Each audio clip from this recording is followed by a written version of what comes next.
138년 전입니다. 1885년 4월 5일, 그날도 부활주일이었습니다. 제물포항의 장로교 선교사였던 언더우드, 그리고 감리교 선교사 아펜젤러 부부가 한국 땅에 첫 발을 내딛게 됩니다. 이것이 바로 우리나라 기독교 선교의 시작이었습니다. 그래서 올해 부활주일은요, 한국교회가 생일이 된 지 138번째 생일을 맞는 그런 날인 것입니다. 138년 전 그날 날씨가 굉장히 흐리고 을씨년스러웠다라고 여러 자료들에 그렇게 남아 있습니다. 어느 한 사람은 환영하는 사람이 없었습니다. 이역만리 낯선 땅에 내려선 선교사들의 마음도 굉장히 어두웠다라고 기록되어 있습니다. 그런데 저희가 양화진에 가끔 가지 않습니까? 양화진에 있는 아펜젤러 묘비에는 그가 바로 그날 드렸던 기도문이 그대로 새겨져 있습니다. 우리는 부활절 아침에 이곳에 왔습니다. 사망의 권세를 이기신 주님, 이 백성을 얽어맨 결박을 끊으사 하나님의 자녀로서 자유와 빛을 주옵소서라고 그렇게 새겨져 있습니다. 그래서 138년 전에 정말 어둠 뿐이었고 온통 얽매인 뿐이었는데, 여러분 오늘날 보십시오. 정말 이 첫 기도 그대로 이 땅은요, 이 아시아권 내에서 기독교가 들어간 선교된 어느 나라보다 더 자유와 그리고 민주화 그리고 빛이 비치는 그런 나라가 되었습니다. 그날 기독교 복음이 이 땅에 전해지지 않았다면 이 백성이 과연 어찌 되었을까 한번 생각해 보시길 바랍니다. 과연 대한민국이란 나라가 지금처럼 존재할 수 있을까요? 그 모진 일제강점기를 견디고 광복의 기쁨을 맞이할 수가 있었을까요? 6.25 때 그 빗발치는 총탄을 견뎌내고 지금처럼 자유를 누릴 수가 있었을까요? 세계에서 제일 가난한 나라다라고 이 워싱턴 포스트인가 뉴욕 포스트에 그렇게 실렸던 것으로 제가 기억을 하는데요. 이 한국 전쟁을 취재하면서 한 기자가 세계에서 가장 가난한 나라. 근데 그 나라가 그 모진 가난을 벗어나서 지금처럼 선진국 대열에 성큼 발을 들여놓을 수가 있었을까요? 오늘 부활주일은 그래서 한국교회의 생일입니다. 부활주일에 한국교회의 선교 역사가 시작된 나라, 세계사적으로 봐도 이런 나라가 없습니다. 세계 120여국의 기독교가 들어가고 선교사가 파견됐는데, 근데 부활주일 날 그 나라의 문이 열린 나라는 제가 아는 상식으로는요, 우리나라밖에 없습니다. 그래서 하나님께서는 특별히 대한민국이라는 이 나라 이 땅을 사랑하셨습니다. 우리 자신은 잘 모르고 있지만요, 세계 선교사에 있어서 우리나라는 부활의 나라로 기록됩니다. 가장 많은 선교의 보고가 일제시대임에도 불구하고요, 조선시대임에도 불구하고 놀랍게도 이 모든 에딘버러에서 맨 처음에 열렸었는데, 이 전 세계에 있는 선교사들이 1년에 한 번 혹은 3년에 한 번씩 모여서 선교 대회를 열거든요. 근데 이 130년간의 이 선교 대회 중에서 가장 많은 하나님의 역사와 또 하나님의 도우심과 하나님의 특별하심이 보고된 나라, 그것이 바로 우리나라 대한민국입니다. 실제로 코리안 미션 필드라는 것은 우리나라 이 잡지예요. 한 선교 기관에서 내는 잡지인데, 그 코리안 미션 필드만 해도 제가 이제 논문을 그 책을 주 참고 문헌으로 했는데, 여러분 얼마나 많은 줄 아십니까? 깜짝 놀랄 겁니다. 이 숭실대 이 대학 그 도서관에는 전권이 복원되어 있는데요. 저쪽 끝에서부터 이 강단 이쯤까지 되는 양이 코리안 미션 필드인데, 그게 한 종, 한국교회에 대한 보고를 한 잡지 60여 종 잡지에서 한 종류의 잡지 보고만 그렇다라고 하는 것이에요. 얼마나 대단합니까? 우리는 잘 모르고 있지만 이 138년간요, 하나님께서는 한 개인에게, 또 한 지역에게, 심지어는 이 민족 전체를 위해서 하나님께서는 이 부활의 생명의 역사로 우리 민족에 간심하고 간섭하고 이끌어 오셨다라고 하는 것. 그래서 세계에서 가장 하나님의 역사가 물붓듯이 부어진 나라, 조금만 연구해 보면요, 그게 우리나라구나, 이런 나라가 세계에 없구나 라고 하는 것을 누구나 알고 깜짝 놀라게 되는 것입니다.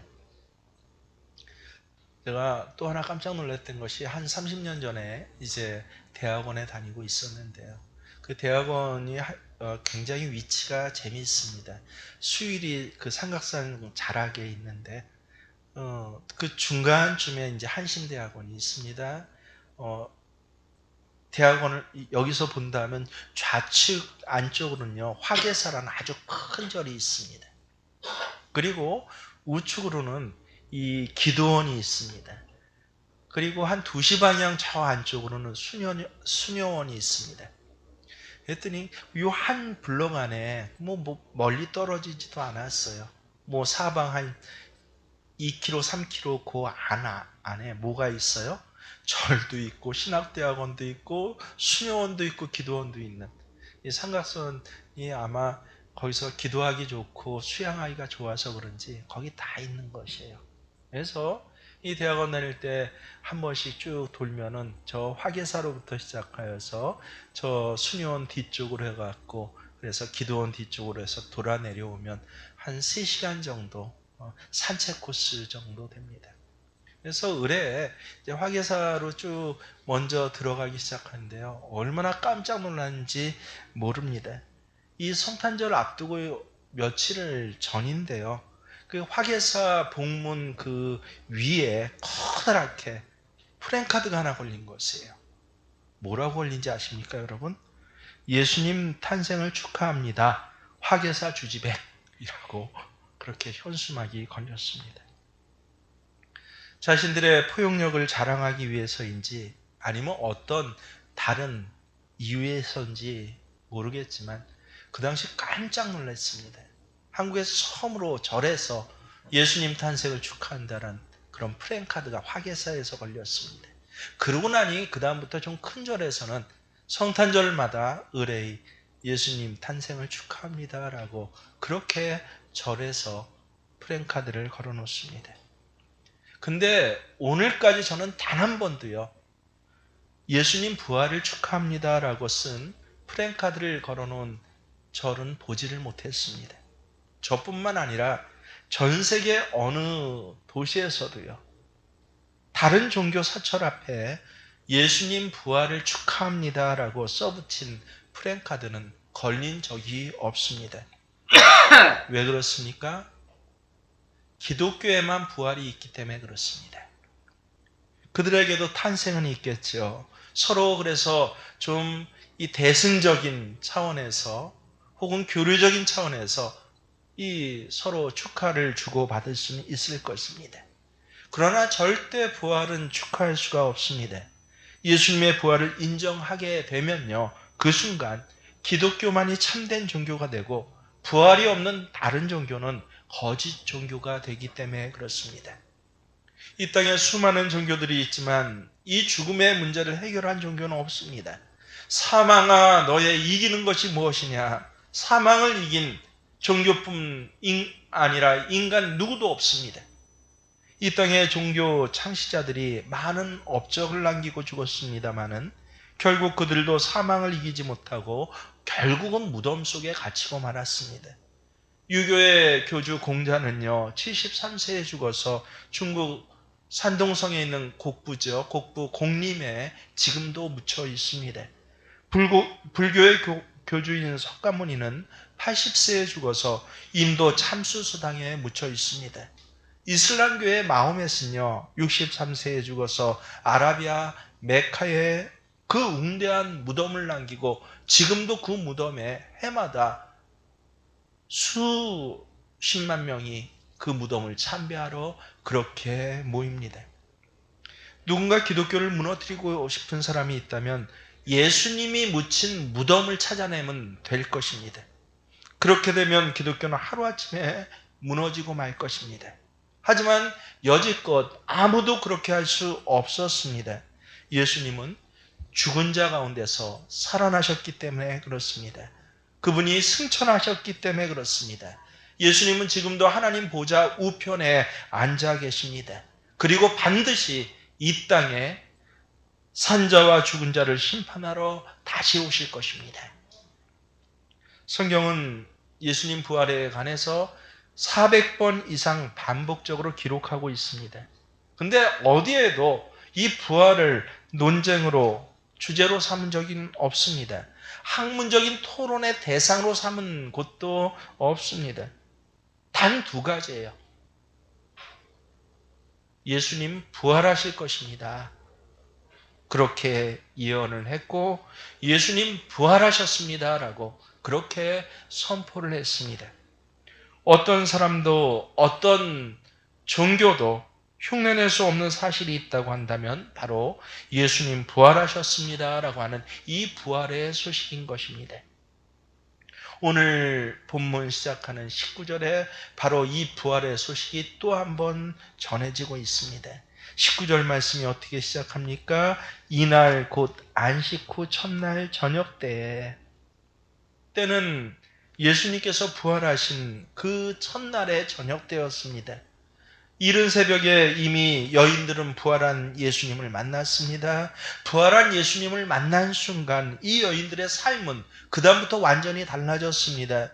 빨리 가서 이 소식을 전하라라는 예수님의 말씀을 듣고 이 여인들은요 그다음부터 소식을 전하는 자들이 됩니다. 이 골목 저 골목 이 마을 저 마을 뛰어다니면서 미친 듯이 예수님 부활하셨습니다. 예수님 부활하셨습니다. 라고 만나는 사람마다 그렇게 외치고 다녔습니다. 근데 여러분 이 엄청난 때에 과연 제자들은 무엇하고 있었을까요? 오늘 계속되는 19절 말씀을 보십시오. 제자들이 유대인들을 두려워하여 모인 곳에 문들을 닫았더니, 다락방 깊숙한 곳에 그렇게 모여 앉아 무엇을 했습니까? 무엇 했다고요? 아무것도 하지 않았습니다. 두려워했다, 무서워했다라고 그렇게만 성경에 기록되어 있습니다. 왜 그렇습니까? 지금 바로 3일 전에 예수를 못 박아 죽인 유대인들이요, 로마 정부와 함께 예수의 제자들까지 잡아들이는 계획을 가지고 있다라는, 완전히 박멸할 것이라는 소식이 상식처럼 세간에 흘러 퍼졌기 때문에 그렇습니다. 그래서 오늘 본문에 보면 문들을 닫았다라고 복수로 기록하고 있습니다. 이는 이중 삼중 격없이 그렇게 걸어 잠갔다라는 뜻이에요. 문이란 문은 다 걸어 잠그고 벌벌 떨고 있었다라고 하는 것입니다. 무려 3년 동안 예수님 따라다녔던 제자들인데도 부활을 경험하지 못하면 이런 모습을 가질 수밖에 없는 것입니다. 가만히 보면 걸어 잠근 것은요 다락방 문이 아니에요. 그들의 마음 문을 걸어 잠그고 있었습니다. 마음에 아예 쇠빗장을 걸어 잠그고 앉아 있으니 예수님 정말 부활했는데 그들이 부활한 예수님을 만날 수 있었겠습니까? 그렇게도 이 제자들에게, 여러분 예수님이 부활의 말씀을 제일 많이 해준 것이 누구입니까? 12제자들이잖아요. 예수님 부활하셨다는 소식을 듣고 나서도 여러분 평소에 예수님께서 예언하셨던 이 부활에 대한 말씀을 한마디라도 생각할 수 있었을까요? 머릿속으로는 알고 있지만 현실적으로 몸은 어땠어요? 두려워 떨고 문을 걸어 잠그고 있었다라고 성경에는 기록되어 있습니다. 바로 이때 예수님께서 찾아오셨습니다. 문을 두드린 것도 아니었습니다. 제자들 가운데 누가 문을 열어준 것도 아니었습니다. 그렇다고 부수고 들어온 것은 더더욱 아니었습니다. 근데 제자들 가운데 우뚝 서 계셨다라고 합니다. 그래서 부활에 대한 어떤 우리가 부활하면 어떤 모습일지 단초를 보여줍니다. 장차 우리가 부활했을 때 바로 이런 모습이 될 것이다 라는 것이에요. 아마 시공을 초월한 모습으로 그렇게 찾아오셨을 것입니다. 그러니 오죽이나 놀랐습니까? 마음이 얼어붙고 눈이 얼어붙고 영혼이 얼어붙어 있었으니 주님께서 우뚝 가운데 서셨는데도 그들은 주님인 줄 알아보질 못했다는 거예요. 오늘 새벽에도 그랬죠. 예수님이 뒤에서 그 음성으로 2번씩이나 말씀하는데도 그렇게 예수님을 사랑하고 그 음성을 사모했던 마리아조차 어떻다고요? 예수인 줄 알지 못하더라. 얼굴을 보면서도 그 마리아조차도 예수인 줄 알지 못하고 동산지기인 줄 알았으니 여러분 제자들의 알아보지 못한 이 모습은 어쩌면 당연할 것입니다. 근데 주님처럼 생긴 분이 그 가운데 서 있는 것입니다. 아니 돌아간 분이 어떻게 지금 이 자리에 서 있을까? 참 의미 있는 것은요. 똑같은 것을 보고하는 성경 누가복음 24장 37절에 보면요. 아주 기가 막히게 표현되어 있습니다. 저희가 놀라고 무서워하여 그 보는 것을 영으로 생각한지라. 점잖게 표현해서 영으로 생각하는지라 했죠. 알아듣기 쉽게 표현하면 뭐라고 생각했다는 거 아니에요? 귀신 아니야 라고 생각했다는 것입니다. 이런 제자들을 향하여 예수님께서 오셔서 서서 이르시되 뭐라고 하십니까?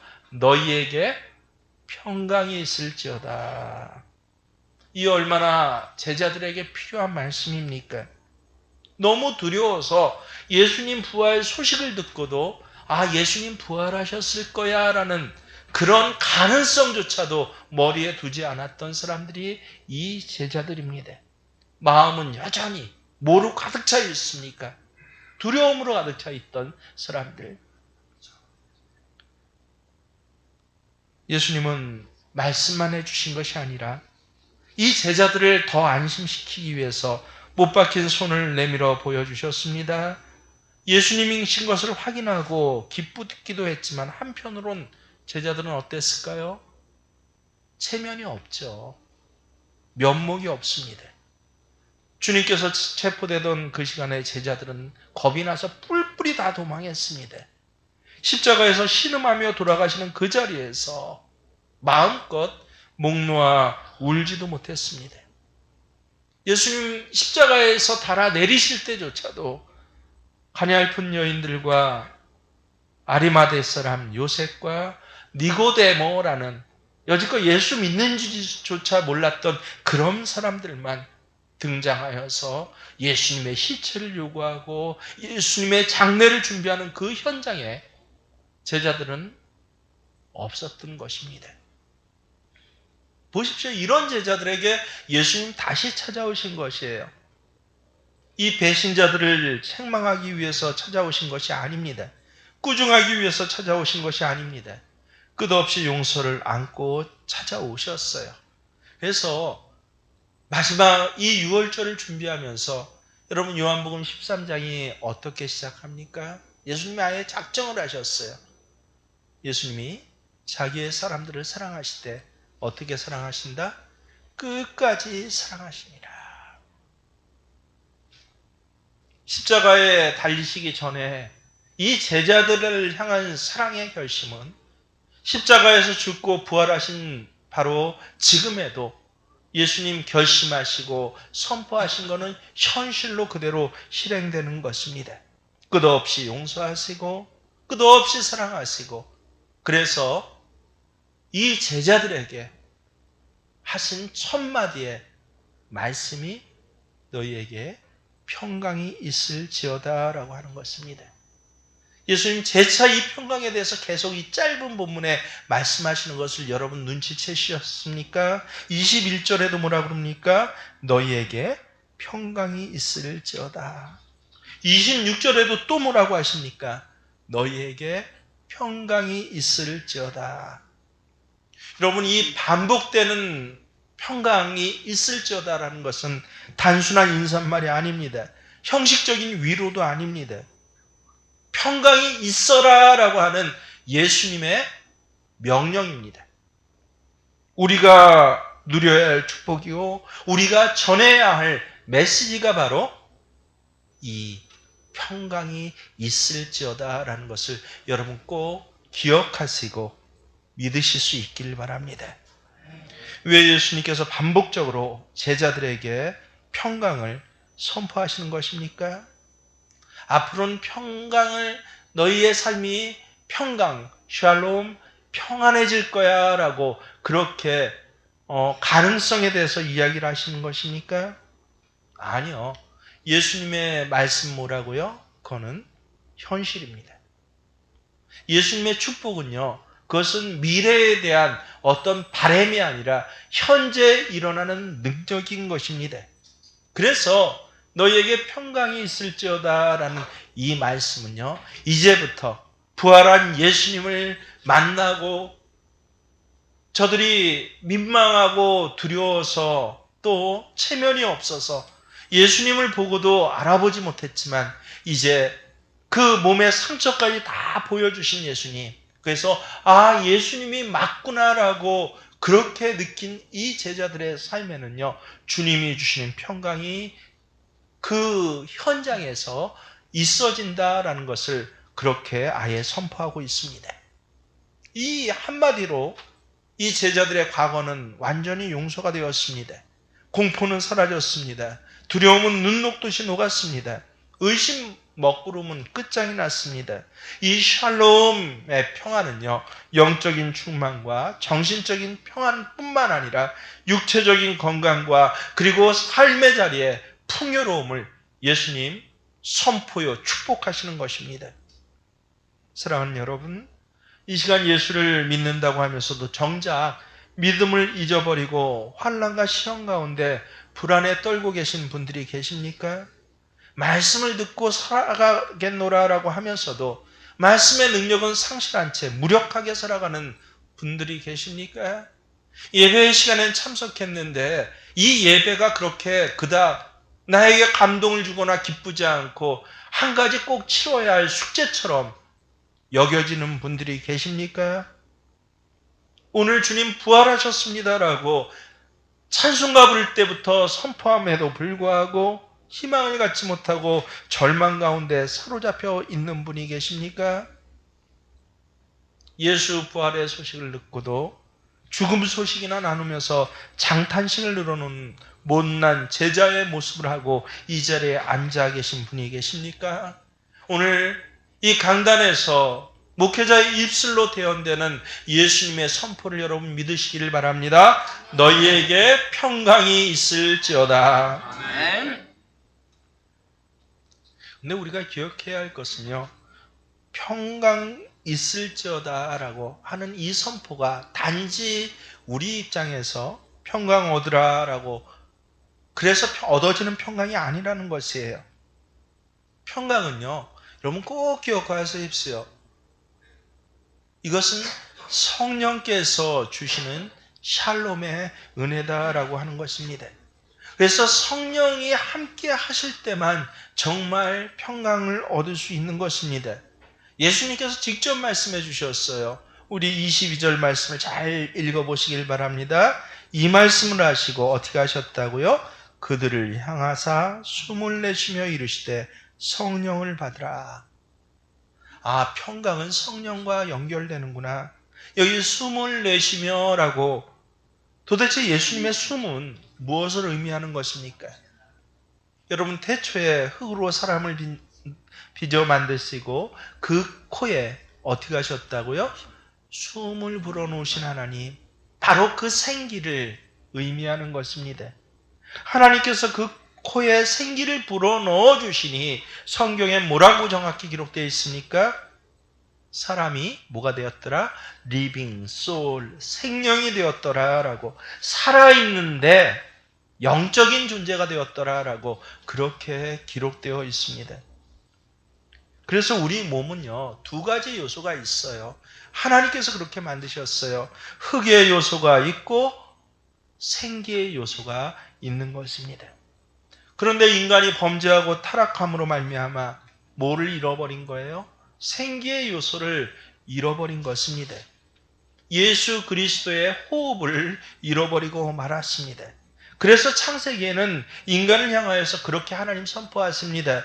너희가 육체가 됨이라. 우리 인간에게서 하나님의 호흡을 빼버리고 나면요, 우리는 뭐만 남아요? 흙덩어리만 남습니다. 여러분, 다른 동물들은 다 어떻게 하셨어요? 그저 있으라 있으라 있으라 해서 말씀으로만 있었지만, 우리는, 특별히 인간은 어떻게 하셨습니까? 흙으로 빚어 만드시고, 그리고 후 하고 하나님의 숨을 불어넣으셔서, 그래서 인간과 다른 동물들은요, 겉으로 보기엔 비슷하다고 할지라도 본질적으로 차이가 납니다. 우리에게 하나님 호흡을 빼어버리고 나면요, 우리는 동물하고 똑같아요. 바로 이 흙만 남겨진 인간들에게 예수님이 찾아오셨어요.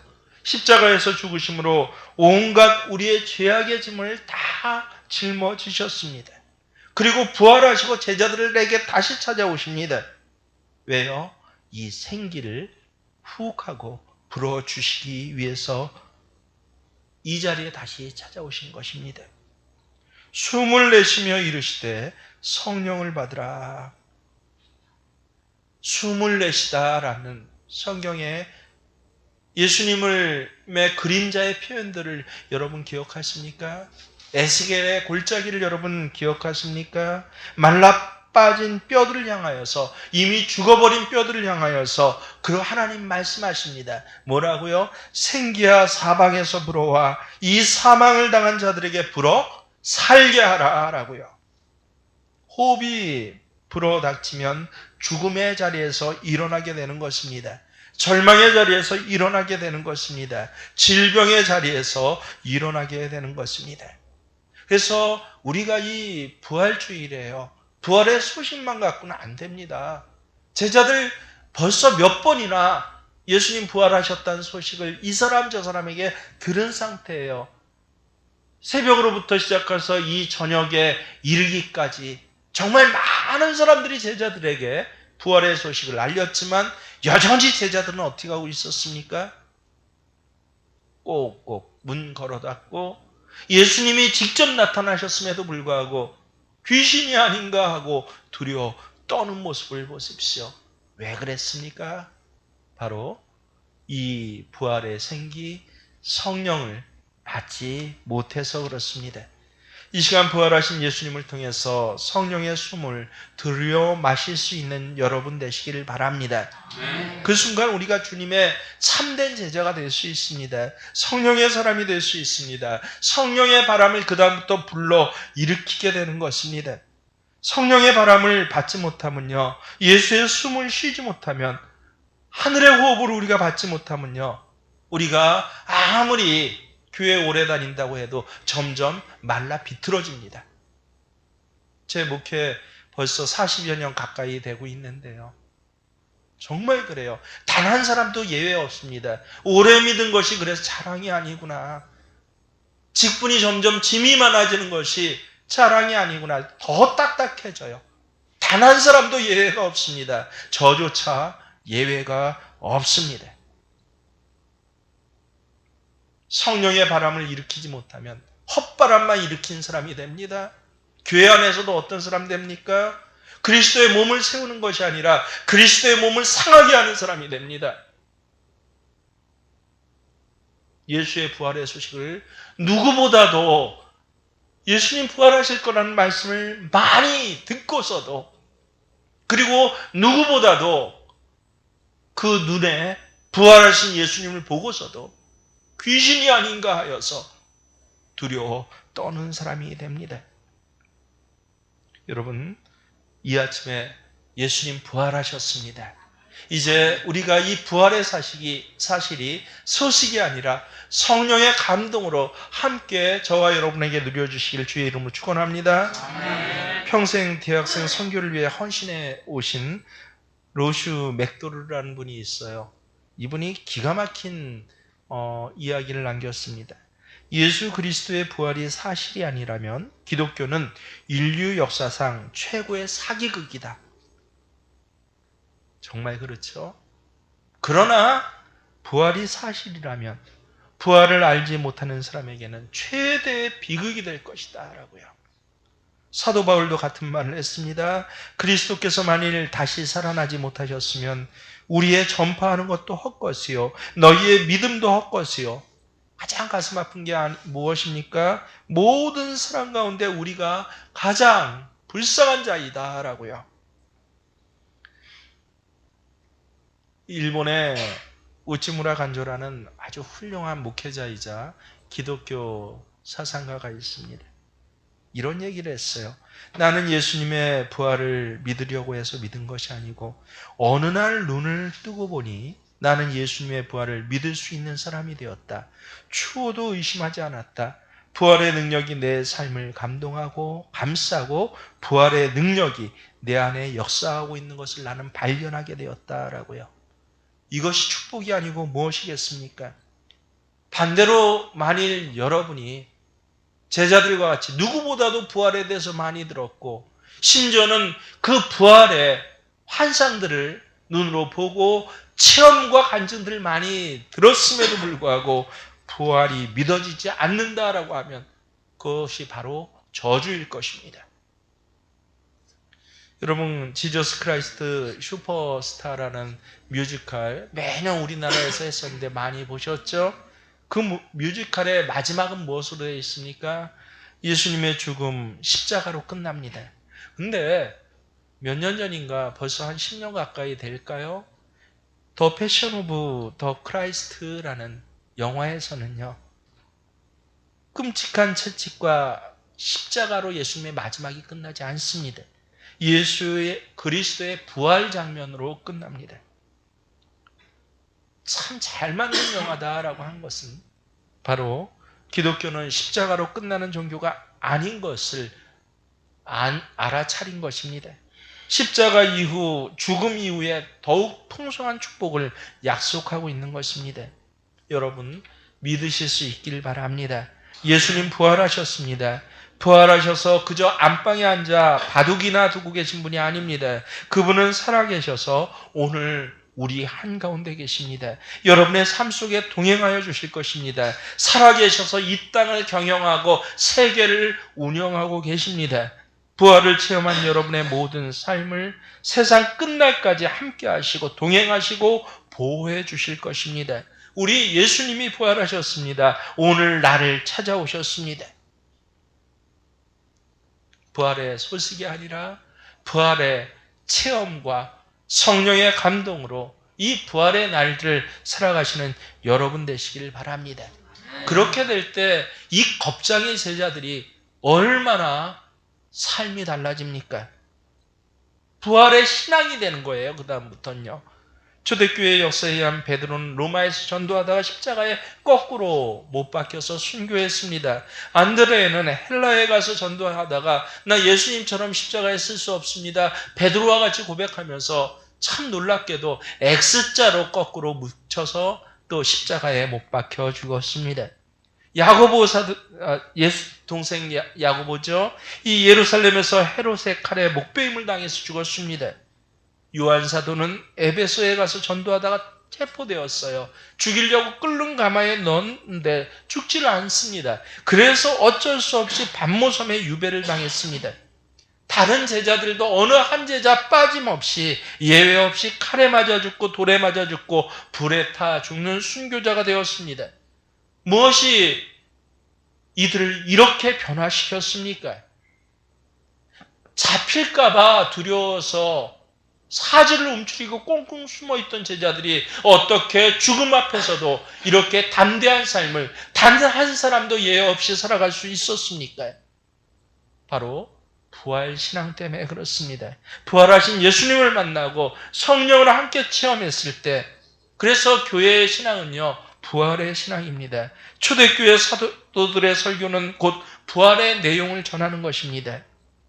너희가 거룩하고 의로운 일을 거부하고 도리어 살인한 사람을 놓아주기를 구하여 생명의 주를 죽였도다. 그러나 하나님이 죽은 자 가운데서 그를 살리셨으니 우리가 이 일의 증인이라.